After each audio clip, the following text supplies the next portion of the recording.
السلام علیکم ناظرین، اس وائنڈ اپ ود سارانہ میں آپ کو خوش آمدید کہتا ہوں۔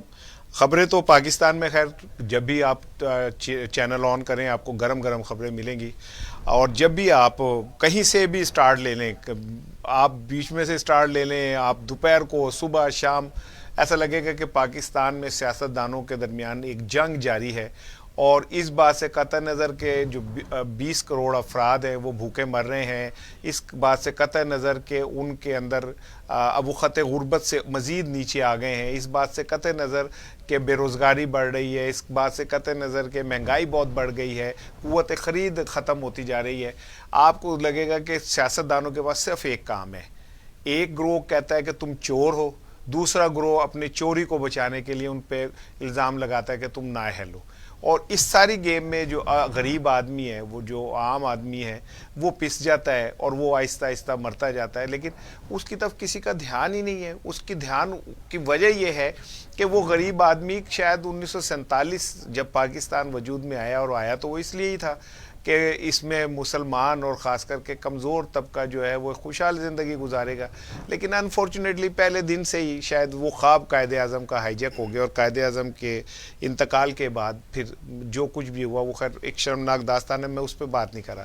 میں تو بات کر رہا ہوں آج کے سیاستدان کی جو اس کا رویہ ہے، اور جس طرح آپ کو ایسا لگے گا کہ پاکستان میں نہ غربت مسئلہ ہے، نہ بھوک مسئلہ ہے، نہ افلاس مسئلہ ہے، نہ بے روزگاری مسئلہ ہے، پاکستان میں مسئلہ سیاستدان اور ان کی لوٹی ہوئی دولت ہے۔ اب براڈ شیٹ کا معاملہ سامنے آیا تو اچانک ایک نیا پنڈورا باکس کھل گیا، اور اس کھلنے کے بعد ایسا لگا کہ تمام سیاستدان اس سے خوفزدہ ہیں، اور وہ ایسا چاہتے ہیں کہ یہ جو معاملہ ہے یہ کسی طرح دب جائے۔ اب وزیر اعظم عمران خان کے اوپر آپ جتنا مرضی جو مرضی تنقید کر لیں، لیکن ایک بات تو طے ہے کہ بھائی آپ نے اگر چوری نہیں کی تو آپ ڈر کس بات سے رہے، اگر آپ نے پیسے نہیں لوٹے تو آپ اندازہ کریں کہ ایک ایسا ملک جہاں غربت کا عالم یہ ہے کہ لوگ روٹی جو ہے وہ پانی سے کھاتے ہیں، خوش قسمت ہوتے ہیں وہ بھی لوگ جنہیں روٹی ملتی ہے، اس ملک کے حکمرانوں نے کئی 100 ملین روپے پاکستان سے لوٹ کے اور پاکستان کے باہر بھیجے۔ یہ بات مان لیں جی، میں کہتا ہوں نیب نے غلط کیا، نیب نے یہ کیا، لیکن یہ بات تو اب برطانوی عدالت بھی مانتی ہے، انڈونیشیا بھی مان رہا ہے، وہ براڈ شیٹ کے جو ذمہ دار ہیں وہ بھی مان رہے ہیں کہ اربوں روپے پاکستانی قوم کی دولت لوٹ کے اور بیرون ملک بھیجی گئی۔ $1 ارب تو ابھی انڈونیشیا کے اندر سامنے آئی ہے کہ وہ کہے، پھر براڈ شیٹ نے جتنی دولت، پھر آپ دیکھیں کہ ہمارے ہیروز جب مشرف کا دور تھا تو شہباز شریف صاحب نیب کو پیسے دے کے ملک سے باہر گئے۔ یہ وہ لوگ ہیں جو کہتے ہیں کہ جی اگر ہم پہ ثابت ہو جائے 1 روپیہ بھی بے ایمانی کا تو ہم پتہ نہیں کیا کر دیں گے۔ تو ان سے پوچھا جائے کہ نیب کو آپ نے مشرف کے دور میں شہباز شریف صاحب کس چیز کے پیسے دیے تھے؟ بہرحال نیب کے اوپر جو ان کو حکومتی کمیٹی بنی، اس کے سربراہ جسٹس ریٹائرڈ عظمت سعید صاحب کو بنایا گیا، لیکن اس کے اوپر ایک طوفان کھڑا ہو گیا، اور آج پیپلز پارٹی نے، نون لیگ نے نہ صرف کمیٹی مسترد کر دی بلکہ جسٹس عظمت سعید صاحب کو بھی مسترد کر دیا، اور انہوں نے کہا کہ یہ ہم ان کو نہیں مانتے۔ اس پہ بات کریں گے، میرے ساتھ اسٹوڈیو میں موجود ہیں ڈاکٹر اختر سندھو صاحب، کالم نگار ہیں اور پاکستانی سیاست پہ ایک گہری نظر رکھتے ہیں، اور ہمارے ساتھ پی ٹی آئی کے جمشید چیمہ صاحب بھی ہمارے ساتھ لائن پہ موجود ہیں۔ میں آغاز کروں گا چیمہ صاحب سے، پھر میں پروفیسر صاحب آپ کی طرف آتا ہوں۔ چیمہ صاحب السلام علیکم۔ وعلیکم السلام جی۔ چیمہ صاحب، براڈ شیٹ کا جب معاملہ آیا اور اس کے بعد یہ کمیٹی بنی، اور کمیٹی بننے کے بعد آج وہ مسترد کر دی، تو کیوں نہیں آپ ایسے لوگوں کو لے آتے سامنے جس کو اپوزیشن بھی مان لے؟ آپ ہمیشہ ایسا بندہ کیوں لاتے ہیں جس کو اپوزیشن کو اعتراض ہوتا ہے؟ میں کیپٹن صفدر کو لے آئے ایز چیئرمین کمیٹی کہ وہ آ کے انصاف کرے، براڈ شیٹ کی تنقید کی نہ تحقیقات کرے، یا جنید صفدر کو لے آئیں یا شہنواز کو لے آئیں، کس کو لائیں؟ بیسیکلی دیکھیں سپریم کورٹ کا جج، سپریم کورٹ کا ریٹائرڈ جج، what type of maturity you want more than this? اور وہ سپریم کورٹ کا جج نہ ہم نے لگایا، نہ ہمارے دور پر اس نے ترقی کی، اور پورا اس کا کیریئر ایک گزرا، بے داغ گزرا، باعزت طور پر ریٹائر ہوا، اس کے کریڈٹ پہ بہت سارے اچھے اچھے ڈیسیژنس ہیں، تو مطلب اور کیا آپ کر سکتے ہیں مطلب انکوائری کے لیے؟ نہیں، لیکن یہی انہی کو کیوں آپ پسند کرتے ہیں؟ انہوں نے نواز شریف کو بھی سزا دی ہے کیس میں, انہوں نے پاناما کے اوپر جو ہے وہ جوڈیشل کمیشن قائم کرنے کا اعلان کیا, تو کوئی اور جج نہیں رہے ریٹائرڈ جن کے اوپر آپ ٹرسٹ کر سکیں چیمہ صاحب؟ نہیں, میں نہیں سمجھنا کہ آپ کہہ رہے ہیں کہ جو جج تھے, آپ کہہ رہے ہیں کہ یہ 5 جج تھے میرے خیال, میں تو سپریم کورٹ جاتا رہا ہوں ساری پوری ہیئرنگ میں, 5 جج تھے جنہوں نے سزا دی تھی, یہ اکیلے نہیں تھے. اور دوسری بات یہ ہے کہ آپ کو گارنٹی اگر دے دیں کہ جی اگر ہم اس کے بعد کوئی دوسرا جج لائیں گے یا تیسرا لگائیں گے تو پھر یہ مان دیں گے. دیکھیں ان کو تو عدالت کے ہونے پہ اعتراض ہے, ان کو نیب کے ہونے پہ اعتراض ہے, ان کو ایف آئی اے کے ہونے پہ اعتراض ہے, ان کو ایس سی سی پی کے ہونے پہ اعتراض ہے, ان کو جو آپ کہہ لیں منی لانڈرنگ کے قوانین ان کے ہونے پہ اعتراض ہے. بھائی یہ تو کہہ رہے ہیں کہ گلیاں ہو جائیں سنیاں تو وچرانیاں یار پھرے کہ بھائی یہ کیا نام ہے, یہ نواز شریف کی بیٹی یہ کسی قانون کو, کسی ضابطے کو, کسی اخلاق کو مانتی نہیں ہے. یہ کوئی ایک آپ کہہ لیں کہ کوئی جیسے کوئی افریقہ کے کوئی جنگلوں میں رہتا ہوا بندہ جو قانون کو مانتا نہیں ہے, کوئی بادشاہ کی اولاد, اور آپ کہہ لیں کہ عبد اللہ اپنے آپ کو سمجھنا, یہ اس طرح کی سچویشن ہے. آپ ہم بتا دیں کہ یہ اگر عظمت سعید صاحب کو ہم ہٹا دیتے ہیں, کوئی اور بنا لیں گے تو اس کو مان لیں گے, یا اس کے بعد کسی کو بنا لیتے ہیں تو اس کو مان لیں گے. یہ ان کو عدالت پہ ہونے پہ چیمہ صاحب, لیکن کیا اگر ادر دین جسٹس عظمت شیخ صاحب کے, سعید شیخ صاحب کے کوئی اور نام آتے ہیں تو کیا آپ اسے کنسیڈر کریں گے؟ آپ بھی تو ایک جگہ کھڑے ہو گئے نا کہ نہیں اس کے علاوہ اب ہم کسی کو نہیں کنسیڈر کریں گے. دیکھیں عدالت ملزم سے پوچھ کے صرف بنائی جاتی, مجرم سے پوچھ کے, ایک چور سے پوچھ کے اگر آپ نے عدالت پر یہ پنچایت سالس, پنچ, عدالت, تھانہ, کچہری, پراسیکیوٹر, یہ آپ نے چور سے پوچھ کے نہیں لگانا. نہیں لیکن کبھی نہیں ہوتا. چیمہ صاحب جو ایک میری بات میری سن لیجئے, پھر آپ میرے جملہ سن لیجئے, پھر آپ ہی بات کیجئے گا. جو 200 لوگوں کے نام سامنے آئے تھے اس میں آپ کے سٹنگ منسٹرز بھی شامل ہیں. کس کیس میں آئے؟ براڈ شیٹ کے اندر جو 200 لوگوں کی جائزہ تحقیق ہو رہی تھی اس میں سٹنگ کچھ منسٹرز بھی شامل ہیں. تحقیق ہونی چاہیے نا اس پہ, ساروں جن کے نام شامل ہیں. دیکھیں ہم بات انصاف کی کر رہے ہیں, ہم کوئی کسی فرد کو ایکسکلوڈ تو نہیں, ہم کسی کو بھی انر نہیں دے رہے, ہم کسی کے ساتھ ہاتھ ہلکا نہیں رکھ رہے, ہم کوئی کسی کو اسپیسیفائی نہیں کر رہے, کسی کو آپ کہہ رہے سنگل آؤٹ نہیں کر رہے. ہم تو کہہ رہے ہیں اصول کی بات کرتے ہیں, وہ پاناما ہو, وہ براڈ شیٹ ہو, وہ ایس سی سی پی ہو, منی لانڈرنگ ہو, آپ کہہ لیں کوئی چوری ہو, نیب کے قوانین ہو, کوئی ریفرنس ہو, ہم تو کسی کو سنگل آؤٹ نہیں کرتے. ہم کسی کے نہ مظاہرے ہیں, نہ ہم عمران خان کے مظاہرے ہیں, نہ ہم نواز شریف کے مظاہرے ہیں, نہ ہم آپ کہہ لیں زرداری کے مظاہرے ہیں. پی ٹی آئی کا کوئی بندہ آپ کو عمران خان کو ڈیفینڈ کرتا ہوا نظر نہیں آئے گا, جہانگیر ترین کو یا کسی اور کو یا مجھے کو ڈیفینڈ کرتا ہوا نظر نہیں آئے گا. لوگ کہیں گے عدالت میں جائیں, عدالت فیصلہ کریں. ماضی میں بات ہے کہ کہیں گے عدالت فیصلہ کریں, لیکن عدالت نے فیصلہ کرنا ہے, عدالت کے فیصلے کو کیوں روک؟ ٹھیک ہے, میں آپ کی بات سے متفق ہوں, لیکن ماضی میں آپ کہہ رہے ہیں ہم کسی کے مظاہرے نہیں. ماضی میں میرے پاس 3-4 مثالیں ایسی موجود ہیں کہ پارٹی کے اندر پرائیویٹ گفتگو میں اگر کسی نے وزیر اعظم عمران خان صاحب کے حوالے سے کوئی ایسی ویسی بات کی تو آپ نے ان سے پارٹی عہدہ واپس لے لیا, اور ان کو جناب علی پارٹی عہدہ لینے کے علاوہ ان کو بالکل ہی اٹھا کے باہر پھینک دیا. تو یہ والی مظاہرے والی بات کس حد تک میں اس کو مان لوں کہ یہ صحیح ہے؟ پارٹی کا ڈسپلن اور بات ہے, لیکن دیکھیں یہ جو ہے نا کسی پہ ریفرنس بن جانا, بات ہو رہی ہے کسی پہ ریفرنس بن جانا, کسی پہ قانون, کسی پہ کے خلاف کیس بن جانا کرپشن. اگر کیس کرپشن بن جائے اور پوری پارٹی اس کو ڈیفینڈ کرنے لگ جائے تو پھر پارٹی تو مظاہروں کی ہو گئی, پھر لوگ تو مظاہرے ہو گئے. بھائی ہم مظاہرے نہیں ہیں, پی ٹی آئی میں کوئی بھی مظاہرہ نہیں ہے. پی ٹی آئی جو ہے یہ پولیٹیکل پارٹی ہے, جس کسی پہ کیس بن جائے, جس کسی کی کرپشن سامنے آ جائے تو اپنا دفاع جا کے عدالت میں کرے, وہ میڈیا میں آ کے اپنا دفاع نہ کرے, نہ پارٹی میڈیا میں جا کے دفاع کرے گی. چیمہ صاحب آپ فردوس عاشق اعوان کا معاملہ لے لیں, آپ نے انہیں کرپشن کے اوپر وفاق کی وزارت سے ہٹایا, اور اس کے بعد آپ نے بغیر کسی تحقیق کے انہیں پنجاب کا منسٹر لگا دیا. نہیں, میرا نہیں خیال کہ انہیں کرپشن پہ ہٹایا. کس چیز پہ نہیں ہٹایا تھا؟ کس چیز کی پریس کانفرنس کرنے جا رہی تھی؟ اعظم خان نے انہیں کس چیز پہ بلا کے اور وہ فائلیں دکھا کے وہاں سے کہا تھا کہ آپ ریزائن کریں؟ رانا صاحب دیکھیں, میری بات آنے اور جا رہی ہے نا, ٹھیک ہے, ریکارڈ ہو رہی ہے, میری بات آنے اور جا رہی ہے. وزیر اعظم عمران خان کا ایک حکم ہے کہ میرے کسی وزیر کے خلاف